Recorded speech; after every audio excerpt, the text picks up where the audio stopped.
Lucas capítulo 15, versículo 1 e 2.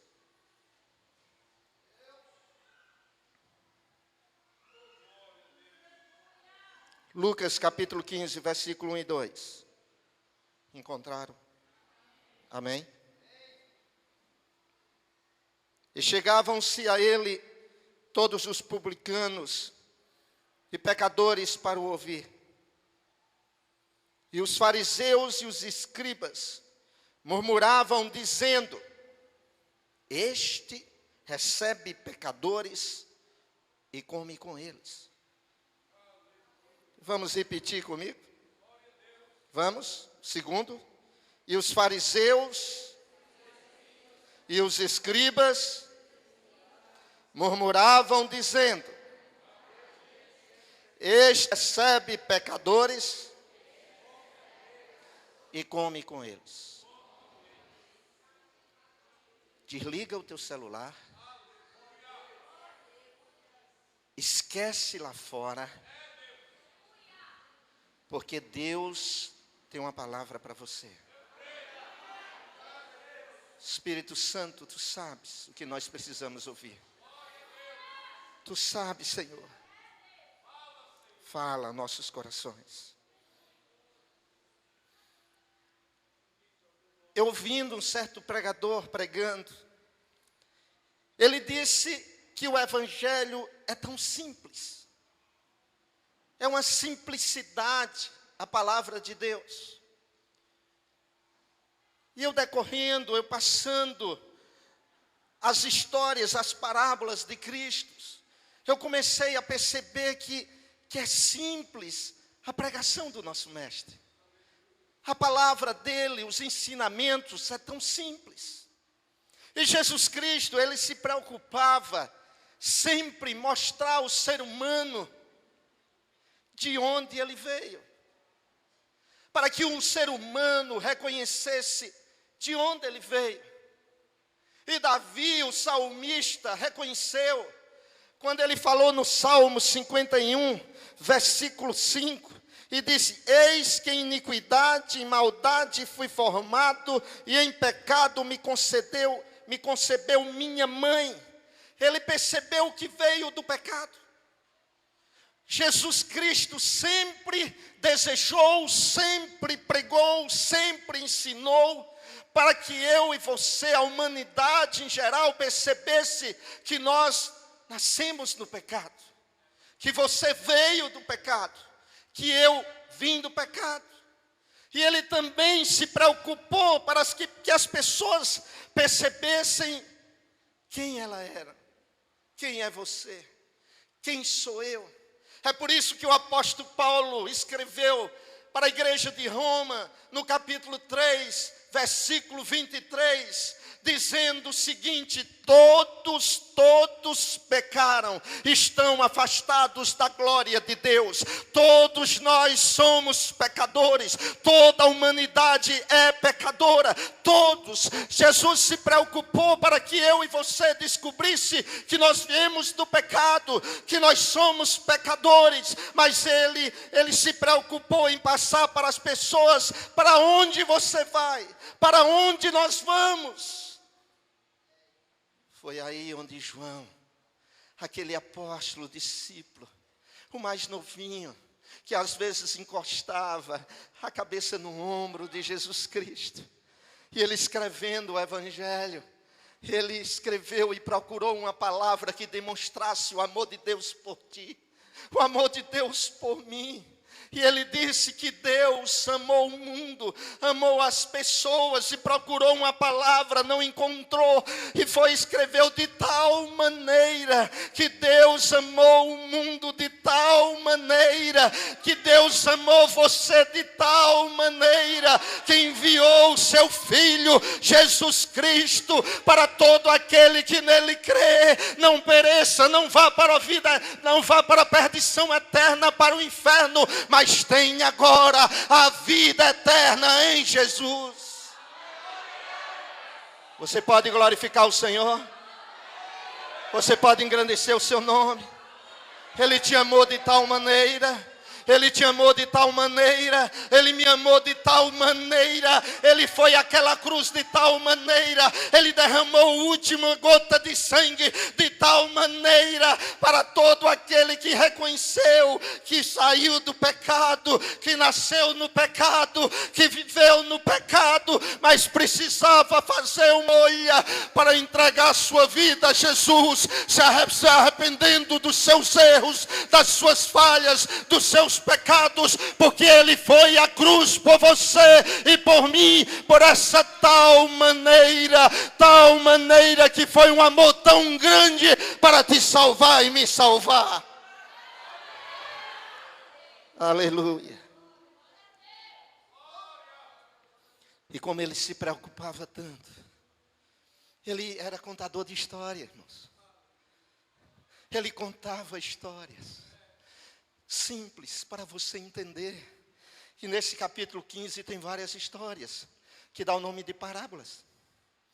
E ele queria mostrar aqueles homens, aquelas pessoas que estavam ali, que olharam para ele e diziam: olha, ele come com pecadores. Ele está comendo com os pecadores. Os religiosos, nós, ali a figura dos fariseus somos nós. Nós que estávamos dizendo isso, ele come com os pecadores. E ele procurou mostrar às pessoas que os dois grupos estavam na mesma balança. Nenhum era mais pesado do que o outro. E todos precisavam reconhecer que necessitavam da salvação dele. E a Bíblia mostra que ele começou a contar a história. E começou a contar uma história que mexeu na minha vida. Foi a primeira história de Jesus que eu ouvi quando eu fui evangelizado. Quando eu liguei a TV, porque eu não vinha para a igreja de crentes. Sabe por quê? Porque eu tinha vergonha. Porque eu não queria vir, sabe por quê? Porque eu era aquele jovem, aquele filho mais novo, aquele jovem mais novo que estava lá fora, como muitos estão lá fora e não vêm aqui para a igreja porque tem vergonha. Então precisa muitas vezes a igreja ir lá fora para pregar o evangelho, para pregar o amor de Deus para as pessoas. E quando eu liguei a TV, aquele pregador, o profeta, estava falando desta história e começou a contar. Jesus Cristo dizendo: um pai tinha 2 filhos, um mais novo e um mais velho. E o mais novo foi e disse: ah, pai, essa vida eu não tenho mais gosto dela. Enquanto eu estava ouvindo e eu prestando atenção o que aquele pregador estava contando, que está no capítulo 15, a partir do versículo 11. E ele disse: o mais novo chegou para o seu pai e disse: eu não quero mais ficar aqui, eu quero a herança que me cabe, o que eu tenho direito, porque eu vou embora. Eu vou fazer tudo o que a vida me oferece, o que o mundo está me oferecendo. Eu vou fazer tudo que vem na minha mente. E a Bíblia diz que o pai, triste, entregou a herança àquele jovem e ele saiu para a cidade vizinha, para o estado vizinho. Não, a Bíblia diz que foi para um lugar distante. Aquele jovem foi para tão longe, para ficar fora dos olhares do seu pai, para ficar fora dos conhecidos, para que ninguém visse o que ele estava fazendo, as coisas erradas que ele estava fazendo. E a Bíblia diz que ele fez tudo que não presta, tudo que a carne e os olhos deseja, tudo que o mundo material oferece, gastando todo o dinheiro que ele tinha. Mas acontece que ali naquele tempo aconteceu uma seca muito grande, e ele tinha consumido a última gota da taça. Ele não tinha mais nada, não tinha mais dinheiro, não tinha mais como. Correu todos os amigos, aqueles falsos amigos se separaram, saíram de perto dele. Ele precisava de trabalho, ninguém ajudava, ninguém dava nada a ele. E ele teve que encontrar um simples trabalho, que era cuidar de porcos. Mas tem um problema, ele era judeu, e porcos para judeu é maldição. Porcos para judeus era você ser rebaixado, humilhado. E ali ele teve que cuidar daqueles porcos, que era maldição para a sua religião, que era maldição para a sua raça. Ele como judeu, mas para poder sobreviver, ele precisava cuidar de porcos.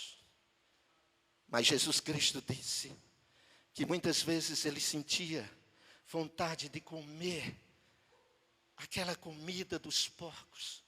Mas mesmo assim, ele não podia, porque não davam nada a ele. E sabe o que foi que ele fez? Sabe o que é que a Bíblia diz?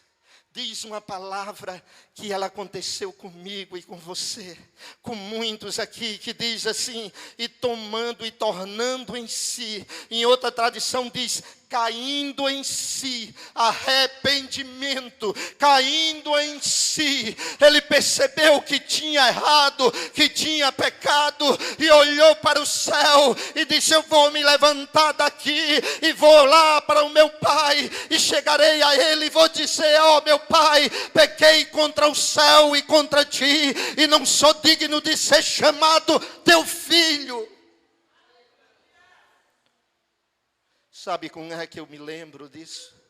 Muitas pessoas atrapalham duas palavras: remorso e arrependimento. Eu lembro de Judas e Pedro. Judas, quem foi Judas? Judas, as pessoas quando falam em Judas, começam a dizer: ali foi um criminoso, ali fez isso, traiu o meu mestre, traiu Jesus Cristo.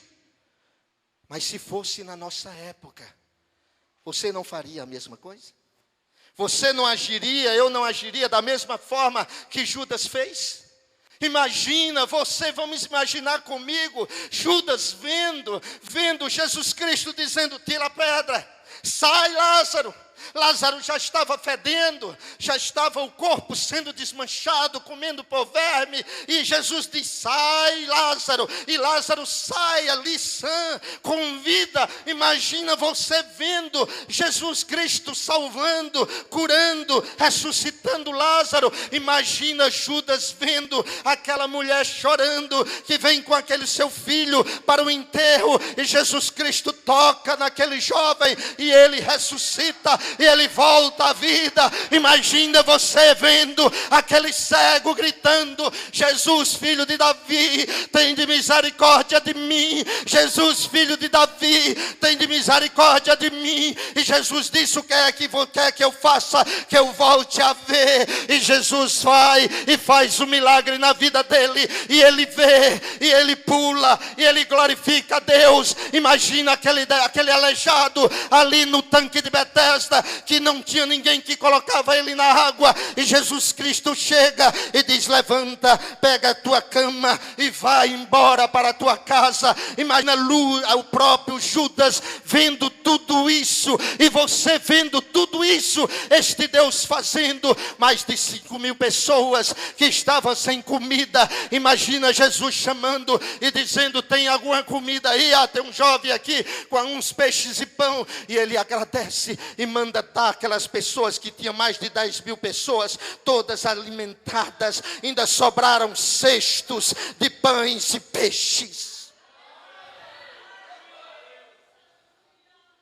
Imagina você no lugar de Lucas. Você vendo os seus irmãos sendo injustiçados, os pobres passando fome, os pobres sendo presos, sendo injustiçado. Imagina você vendo um homem fazendo todos esses milagres, e eu esperando o Messias, eu esperando aquele que viria num cavalo branco, mas ele veio num jumento, num cavalo branco, para defender a minha nação, ser o meu presidente. E ele, Judas, até podia imaginar: e eu serei o quê? O ministro da economia, porque ele já guardava o dinheiro. Imagina isso, ele vendo Jesus Cristo sendo presidente, Jesus Cristo administrando. Deu uma seca, vai ter pão para todo mundo, que ele vai fazer milagres. As pessoas estão doentes, ele vai curar. Morreu aquela pessoa boa, ele vai ressuscitar. Imagina isso, estava passando na mente de Judas. Agora, imagina isso.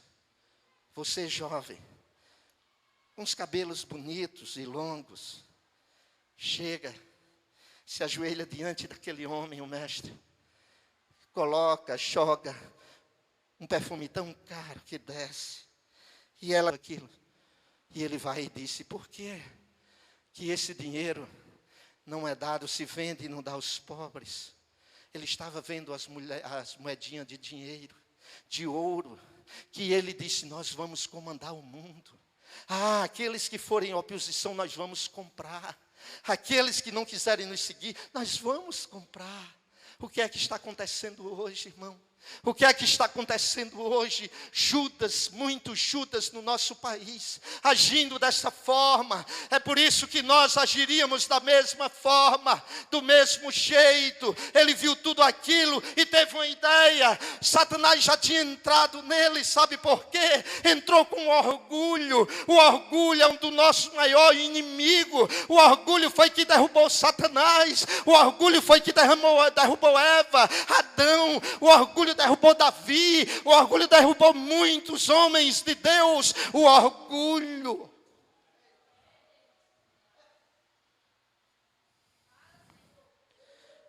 E aquele orgulho destruiu Judas. Eu posso imaginar que ele disse: se eu entregá-lo, ele vai reagir quando prendê-lo. E ele vai fazer os anjos virem. E vamos tomar o reinado. E ele vai ser consagrado rei. Rei de Israel. Mas todos pensavam daquela forma. Só que diferente. Pedro também traiu Jesus. E mais do que Judas. Judas traiu uma vez. Pedro traiu 3. Mas Judas tinha um orgulho. Pedro tinha a humildade. Pedro não deixou o orgulho entrar em seu coração, porque Judas estava vendo a propina, Judas estava vendo comprando, Judas estava vendo dinheiro, Judas estava vendo o materialismo, e Pedro estava vendo a salvação. Pedro estava vendo o seu mestre transformando a sua vida, Pedro estava vendo ele salvando as pessoas.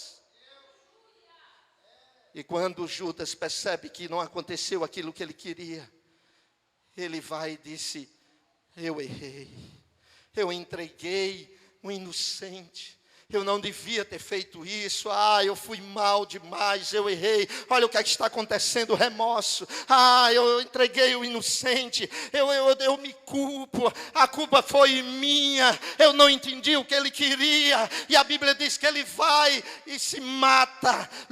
O próprio Judas, ele tinha remorso e não tinha arrependimento, porque ele não tinha condição de se arrepender. Sabe por quê? Por causa do seu orgulho. Hoje pode ter pessoas aqui esta noite que não tem condição de se arrepender por causa do orgulho. O orgulho de se humilhar, o orgulho de chorar, o orgulho de dizer diante deste Deus: eu vim do pecado, eu sou um pecador, eu preciso me render diante desse Deus. O orgulho é o maior inimigo da humanidade. E Pedro, Jesus disse a Pedro, não foi, irmã? Antes que o galo cante, você vai me trair quantas vezes? 3 vezes.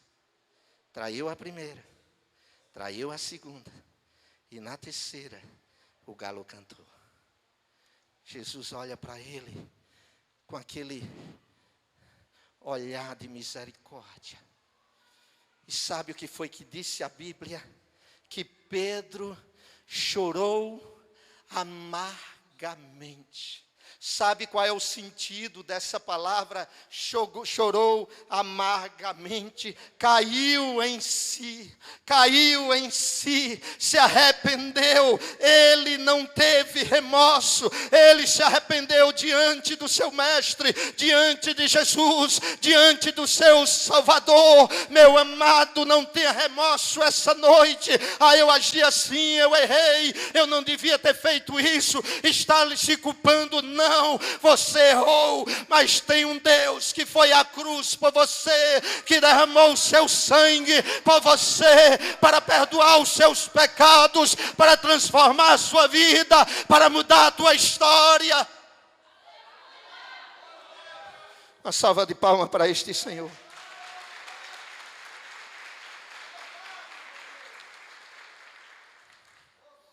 E Jesus continua contando a história. Vocês querem que eu pare? Eu posso continuar a história?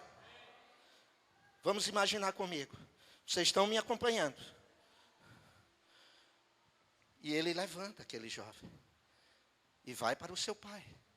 O que é interessante é que o seu pai ia todo dia olhar se ele estava lá, se ele via. O pai não desistia dele. Sabe quem é a figura do pai? É Deus. Ele não desiste de você. Ele não desiste de você. Ele não desiste de você. Ei, Ele não desiste de você. Ele está esperando por você. Todo dia Ele espera por você. Ele espera por você. Ele está esperando por você. Ele espera por você. Eu não sei se era meu dia ou era de tardezinha. Eu não sei. Ele olhando e viu quando é no sol, né? Você vê assim uma coisa atrapalhada, não dá para ver direito, mas ele via um vulto e dizia: aquilo é meu filho. Ah, ele está tão magro. E será se é ele? Está com a roupa, está tão suja, rasgada. Será se é ele? Aquela personagem vinha cabaleando, cansado, sofrido, de tão longe que vinha andando e tentando chegar em casa. Quando seu pai vê que é ele, percebe que é seu filho, a Bíblia diz que ele corre em direção ao seu filho, abraça o seu filho, beija o seu filho, e naquele momento ele olha para o seu pai e diz: pai, pequei contra o céu e contra ti, não mereço ser chamado o teu filho. Ele disse: cala, fica calado, meu filho. Empregado, venha cá, traga a melhor roupa, bota no meu filho, traz um anel de príncipe e coloca no dedo dele as sandálias, coloca no meu filho. Levante a mão e glorifique o Senhor.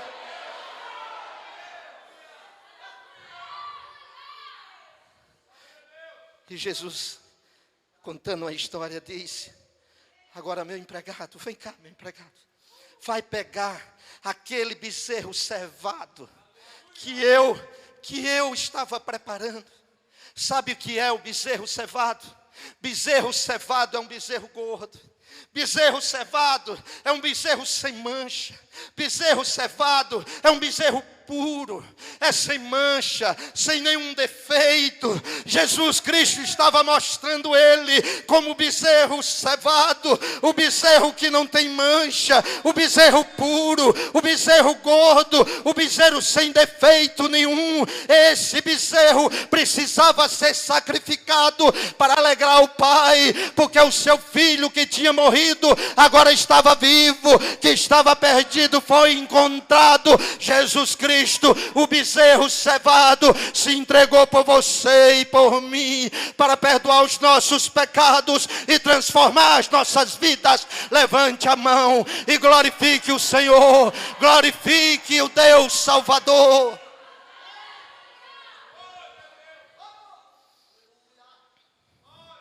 Mas a Bíblia diz que tinha um irmão mais velho, e ele estava na roça. E ele chega do trabalho cansado, enfadado, e aí chega e viu um empregado: ei, o que é que está acontecendo aí? O que é isso, essa alegria toda aí? Hein? Aí o empregado disse: não está sabendo? Não, foi o teu irmão que estava morto e reviveu. Estava perdido e foi encontrado.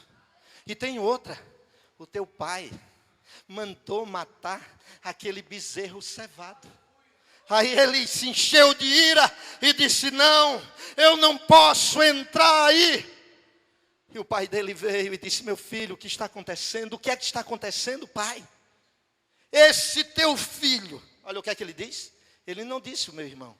Esse teu filho estava com as meretrizes, estava nas bebidas, fazendo tudo que o mundo oferecia. E o que foi que aconteceu? Ele chega, gasta toda a herança, chega aqui, o Senhor coloca uma roupa limpa, coloca um anel no dedo, coloca a sandália, ainda manda matar o bezerro cevado. Pai, por que tu fizeste isto comigo? Eu não tenho direito de pegar nenhum cabritinho para comemorar com meus filhos, com meus amigos. E ele olha para aquele jovem e diz: meu filho, tudo que eu tenho é teu, tudo que tenho é teu. O teu irmão estava perdido e foi encontrado, estava morto e reviveu, ele veio, e por isso nós temos que nos alegrar.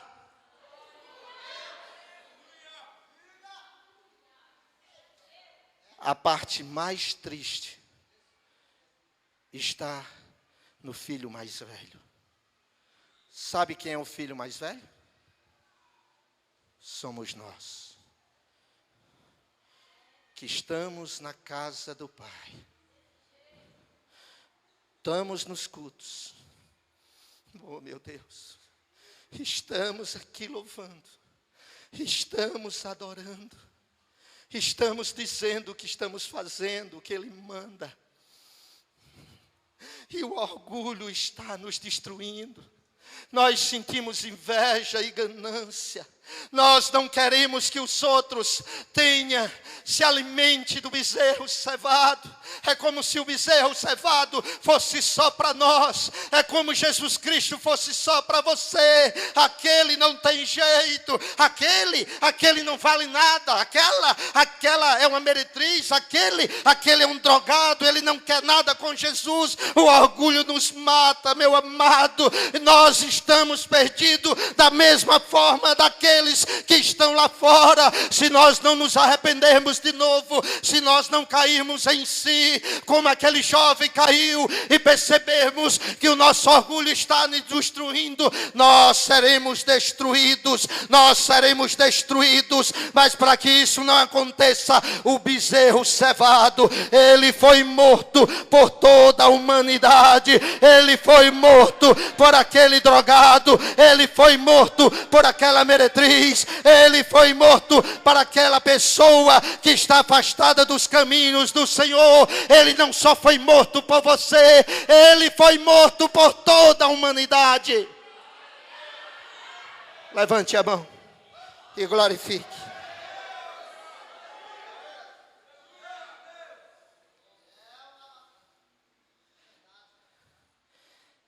Estou já terminando. Você viu o seu orgulho agora? Aquele seu vizinho.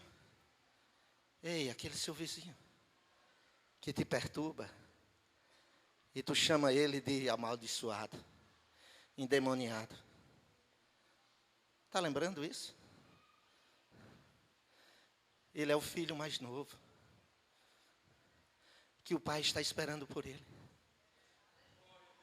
Ei, você que tem aquela filha, que tu chama ela de meretriz. Hein? Tu que é mãe dela. Aquele filho que tu chama ele de drogado, de vagabundo. Ele é o filho mais novo que o Senhor está esperando por ele. Que o bezerro cevado está preparado para ele. Que o bezerro cevado não só foi para você, é para ele também.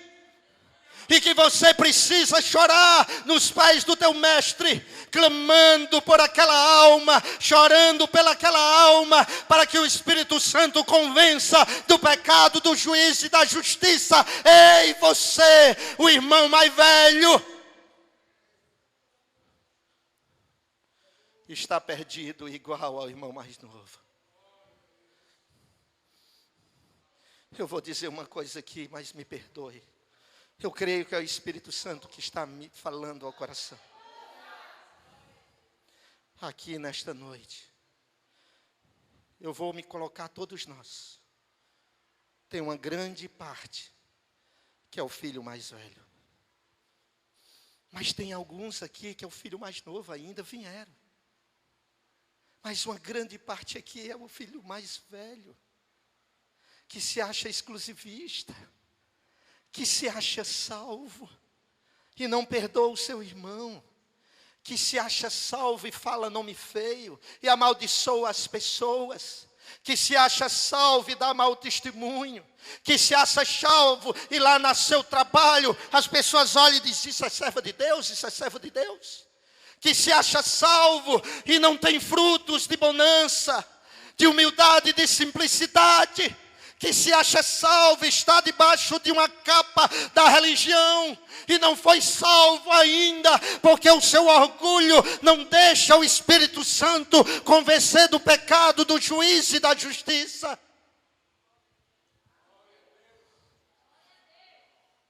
Se você não se arrepender, me desculpe, mas eu tenho que te dizer, vai para o inferno. Viver a vida eterna no inferno. A vida, não é 2 anos nem 3 não. Pense nisso, irmão. Muitas pessoas aqui vão morrer nesse ano ainda. Pode ser eu, pode ser você. E o que é que está acontecendo? Por que é que você não percebe que vai morrer? Um certo pregador, ele disse uma vez, que as pessoas vivem como se não fosse morrer. Você acha porque você só vê aqui o culto, vai para o céu? Você acha que só porque está ouvindo o evangelho, vai para o céu?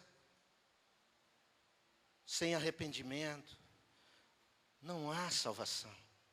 Só porque tu levantou a mão e disse: eu aceito a Cristo, e todos se alegraram. Tu levantou a mão porque estava passando por um problema, por uma dificuldade na tua vida? Hein? Porque tu estava sofrendo? Aí tu veio aqui e disse: Senhor, me ajuda. Senhor, me liberta, me ajuda. Senhor, eu estou desempregado, eu estou com uma depressão, eu estou com uma doença. Ah, Deus, e vem, levanta a mão, aceita. Tu aceitou a igreja, a religião. Ele não quer isso. Ele quer que você se arrependa. Você perceba que nasceu no pecado, que é uma pecadora e um pecador, e precisa entregar realmente a tua vida a Ele. E precisa se arrepender do teu coração, da tua alma. E dizer: Deus, eu sou uma pecadora, eu sou um pecador, me perdoa. Muda a minha vida, porque eu sou orgulhosa, eu sou gananciosa, eu sou invejosa. Oh, meu Deus, me perdoa.